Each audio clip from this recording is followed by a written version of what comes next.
Most contractors think that because they hired a subcontractor, they're protected. That's the mistake. One of the most expensive claims that I see is a subcontractor making a mistake and the general contractor discovering that they're the ones holding the bill. Not because they did anything wrong, not because they were on site when it happened, but because they had assumed that risk had been transferred.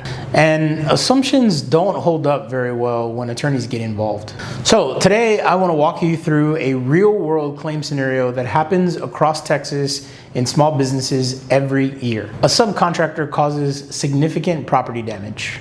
The owner is furious. The project gets delayed. Everyone starts pointing fingers.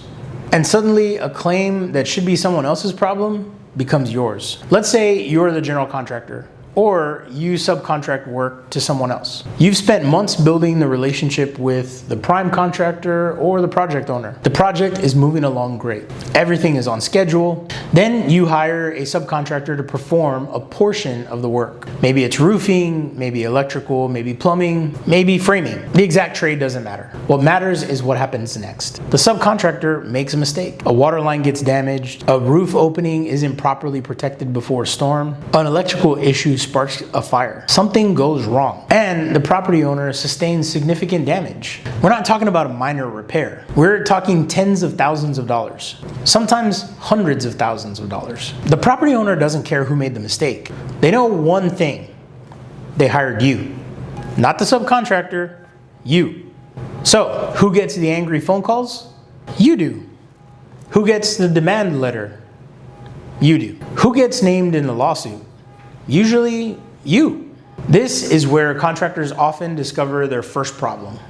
The subcontractor doesn't have insurance. Or worse, they told you they had insurance, but in reality they let it lapse 6 months ago. Or maybe they carried minimum liability limits that aren't sufficient to cover the damage that they've caused.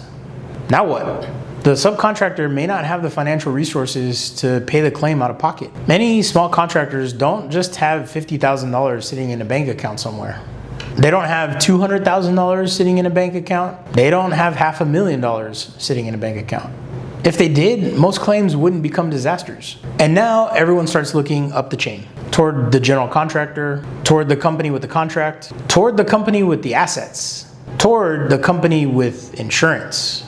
That's usually you. But let's assume for 1 second the contractor does have insurance. Problem solved, right? Not necessarily, because this is where transfers of risk failures usually show up.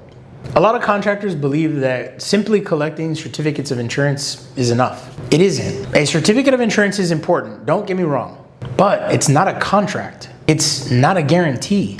And by itself, it doesn't always provide protection that contractors think it does. Think of certificates of insurance like a driver's license. It proves that something existed on a certain date. It doesn't tell you everything you need to know. It doesn't guarantee that the policy is structured correctly. And it certainly doesn't guarantee that you'll be protected come claim time. The real protection often occurs before the job is performed. Your subcontractor agreement, the indemnification language, your insurance requirements, and your additional insured endorsements.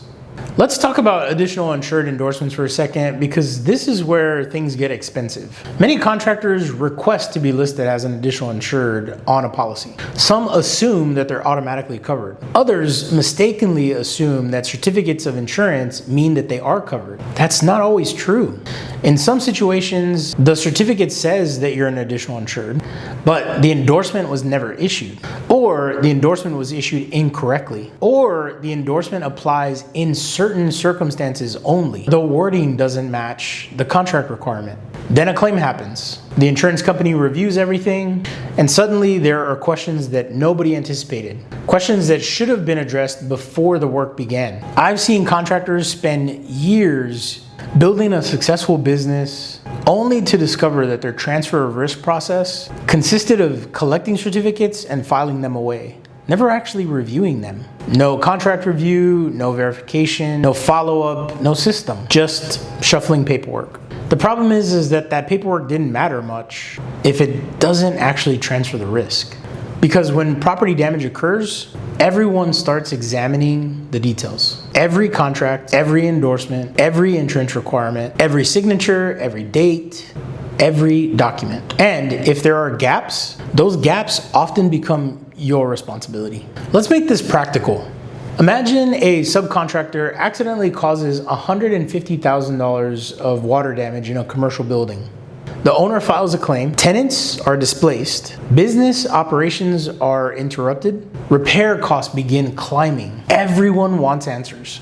If the subcontractor is uninsured or underinsured or improperly documented, who do you think the attorneys are going to look at next? The general contractor, every single time.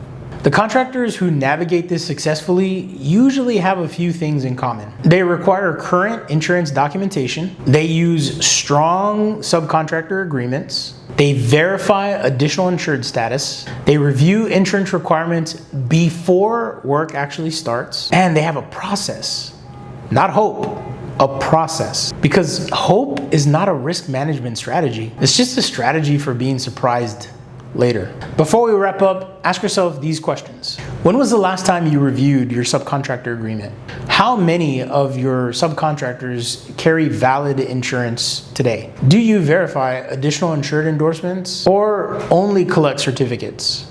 And if one of your subcontractors causes significant property damage tomorrow, are you certain that the responsibility would stay with them or would it come back on you? If you're not sure, now's the time to find out. Not after the claim, not after a lawsuit's been filed, not after attorneys get involved. Right now. At Leal Insurance Services, we help Texas contractors build insurance and risk transfer programs that are designed to hold up when things go wrong. Because the goal isn't just collecting paperwork. The goal is protecting your business. And those are two very different things. In the next video, we're going to cover another real-world contractor claim scenario that catches business owners completely off guard and often results in denied claims and huge out-of-pocket expenses. I'll see you there.